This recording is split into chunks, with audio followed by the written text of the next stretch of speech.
Hi loves, welcome back to my channel. If you're new here, welcome. I make new videos every other week, so if you haven't already, be sure you subscribe and turn on my bell notifications so you don't miss a thing. This week, I'm going to be making my family's summer staple dessert, Berry Shortcake. This is a recipe we made all the time when I was a kid, and since I turned vegan, we haven't had it, so I decided it was time to veganize the recipe. This recipe is going to be so easy to make, and it is so good. I'm so excited to share this with you. I will have a recipe card in here for you to screenshot if you're interested in making this at home, and I will also have the written recipe in the description box below as well. If you're interested in any of my other cooking and baking videos, I will have a playlist link up here and in the description box below as well. Alright, let's get right into it.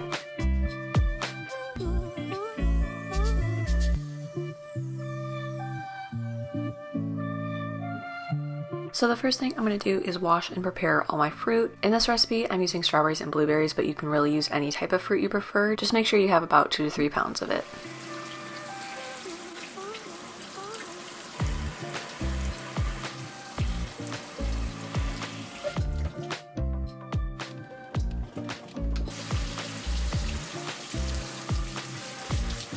After all my fruit is washed, I'm taking the tops off my strawberries using that straw hack from my strawberry fruit roll-ups video. I am then cutting them up into little pieces. For a medium strawberry, I cut it into about 6 pieces. I find it's the perfect size. After all the strawberries are cut, I am pouring the blueberries right into my bowl as well. Into our berries, I'm going to add about a half cup of sugar and mix that in really well.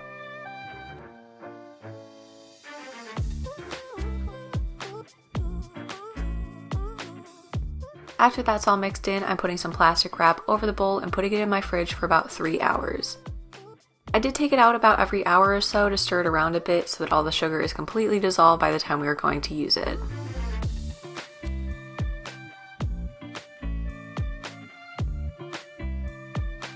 Next, I'm going to make the actual shortcakes. I'm going to use Bisquick for this recipe just because it's so easy. If you don't know what Bisquick is, it's like a mixture of flour, baking powder, and like vegetable shortening all in one package. It's mostly used for like easy waffles and pancakes and stuff, but I love it in shortcakes too. So I'm adding 2 1/3 cups into my bowl, making sure I get all the clumps out before I add in 4 tablespoons of sugar, and I'm again going to give that a little mix. Once that's all mixed in, I'm making a little well to pour in my half cup of almond milk, and I'm going to mix that about halfway before I add in my 3 tablespoons of melted butter. And I'm just folding that in until it's mixed all together.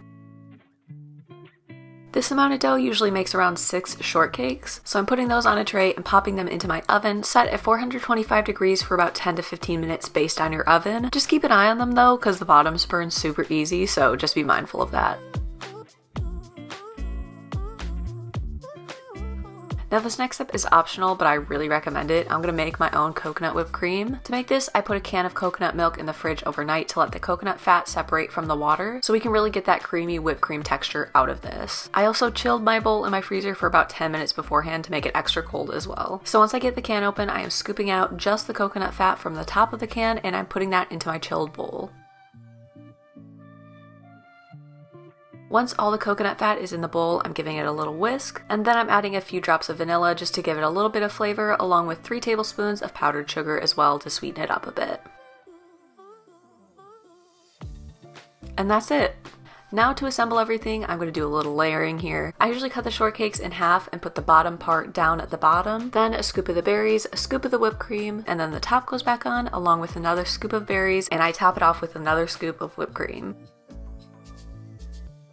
If you don't like whipped cream, you can totally add powdered sugar on it as well. I know that's what I did for my mom's, and it ended up being really great as well.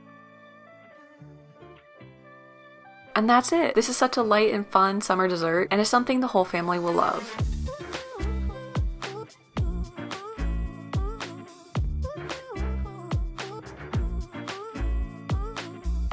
So that was my Berry Shortcake recipe. I really hope you guys enjoyed it. If you liked this video, be sure you give it a thumbs up. And again, if you would like to check out any of my other cooking and baking videos, I will leave a playlist link in the description box below for you to check out if you're interested. Also, if you haven't already, be sure you subscribe and turn on my bell notifications so you don't miss a thing. Stay safe, stay healthy, make good choices, and I will see you guys soon. Bye, loves.